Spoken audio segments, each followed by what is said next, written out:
Assalamualaikum anak-anakku yang solih-solihah kelas 2. Bagaimana kabarnya hari ini? Semoga dalam keadaan sehat ya. Alhamdulillah hari ini masih bertemu lagi dengan Ustazah Dian di sini. Anak-anak, sebelum kita memulai pembelajaran, ayo silahkan dipersiapkan terlebih dahulu buku tematik 2G dan buku tulisnya ya.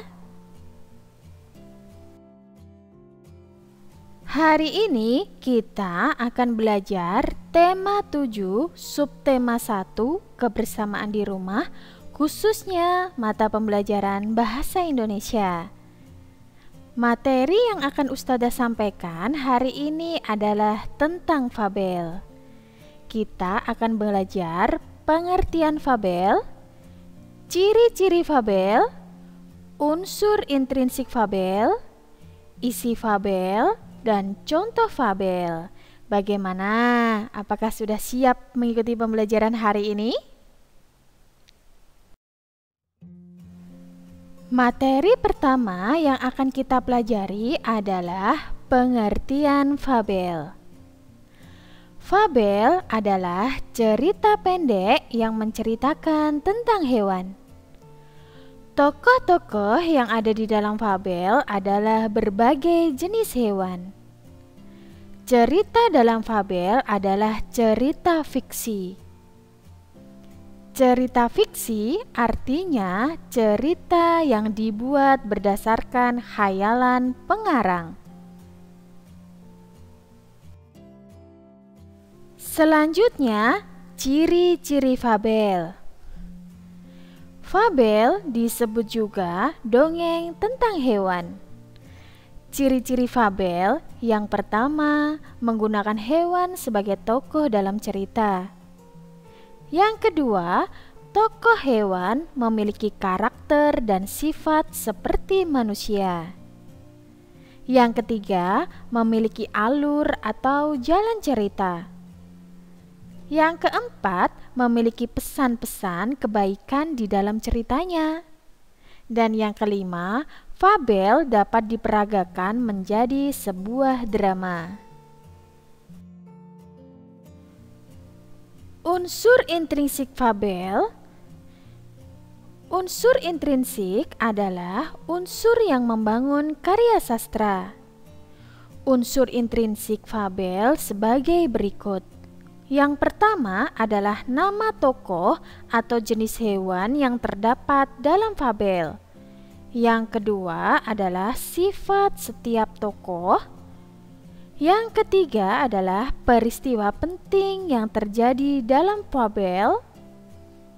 Yang keempat, pesan atau nasihat yang ingin disampaikan oleh tokoh kepada pembaca. Setelah mengetahui unsur intrinsik fabel, kamu dapat menentukan isi fabel. Biasanya kita mencari informasinya ya. Selain itu, kamu juga dapat menceritakan kembali isi fabel dengan baik, tentunya menggunakan bahasa Indonesia dengan baik dan benar. Untuk selanjutnya, Ustazah akan menjelaskan tentang isi fabel ya anak-anak. Untuk mengetahui isi fabel, kita harus mengetahui tokoh dalam fabel dan peristiwa yang terjadi. Hal-hal yang perlu diperhatikan untuk menemukan isi fabel.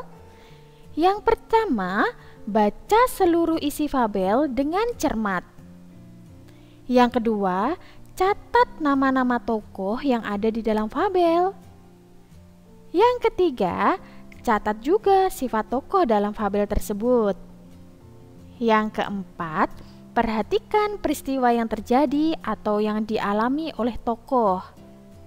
Dan yang terakhir, tuliskan peristiwa tersebut menggunakan bahasamu sendiri ya, tentunya menggunakan bahasa Indonesia dengan baik dan benar.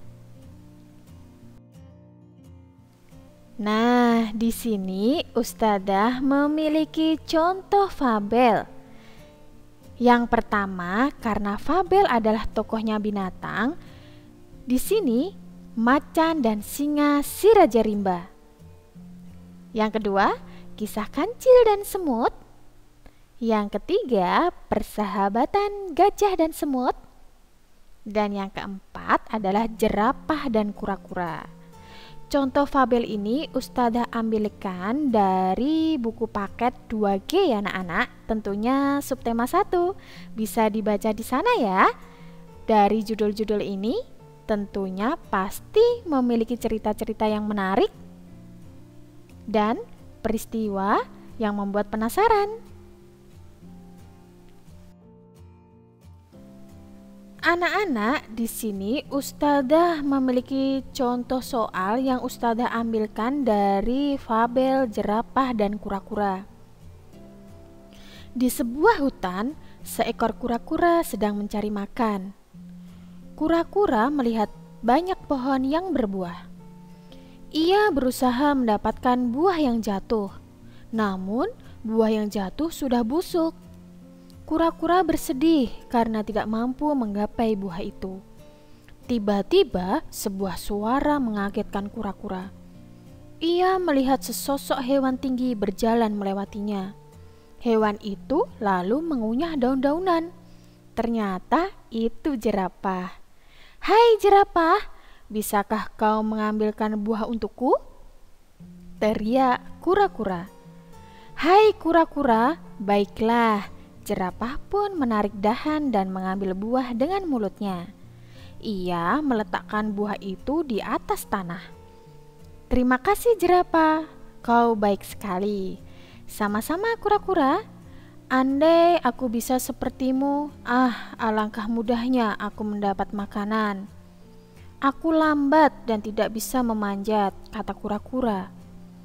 "Kamu tidak boleh mengeluh kura-kura," sahut jerapah. "Setelah dilahirkan, aku langsung diajarkan berjalan, bahkan berlari. Jika tidak, aku akan dimangsa hewan buas." Kura-kura pun merasa bersyukur. Dia memiliki tempurung yang kuat sehingga terlindung dari bahaya. Kura-kura sadar setiap makhluk memiliki kelebihan dan kekurangan. Sejak saat itu, kura-kura tidak pernah mengeluh lagi. Nah, anak-anak, dari fabel jerapah dan kura-kura, Ustazah memiliki pertanyaan sebagai berikut ya. Apa judul fabel tersebut? Nah, di situ sudah ada. Kita jawab lengkap ya. Judul fabel tersebut adalah jerapah dan kura-kura. Hewan apa saja yang menjadi tokoh cerita? Hewan yang menjadi tokoh cerita adalah jerapah dan kura-kura ya tentunya. Yang ketiga, kejadian apa yang dialami kura-kura itu? Kejadian yang dialami kura-kura adalah tidak mampu menggapai buah karena tinggi. Dan yang keempat, bagaimana sifat kura-kura dan jerapah? Kura-kura memiliki sifat mudah mengeluh, sedangkan jerapah memiliki sifat suka membantu ya, tentunya membantu kura-kura ini. Selanjutnya, soal yang kelima, apa pesan dari cerita tersebut? Tentunya cerita jerapah dan kura-kura ya. Pesan dari cerita tersebut adalah setiap makhluk hidup memiliki kelebihan dan kekurangan masing-masing. Jadi, tidak boleh mengeluh jika tidak bisa melakukan sesuatu. Informasi yang terdapat pada cerita tersebut adalah di sebuah hutan hidup seekor kura-kura dan jerapah. Yang kedua, kura-kura bersedih karena tidak mampu menggapai buah. Informasi yang ketiga, jerapah mengambilkan buah untuk kura-kura. Dan informasi yang terakhir, kura-kura memiliki tempurung kuat sehingga terlindung dari bahaya. Bagaimana? Mudah bukan menjawab pertanyaan, yaitu sebagai unsur intrinsik sebuah cerita. Bagaimana anak-anak? Apakah kalian sudah memahami materi pembelajaran hari ini? Hari ini kita sudah belajar tentang fabel ya. Nah, agar lebih memahami materi pembelajaran hari ini, Ustazah memiliki tantangan untuk kalian. Siap menerima tantangan? Berikut ini tantangannya. Silahkan dikerjakan latihan soal yang ada di buku paket 2G. Yang pertama adalah halaman 15. Yang kedua adalah halaman 16 nomor 1. Yang ketiga adalah halaman 23.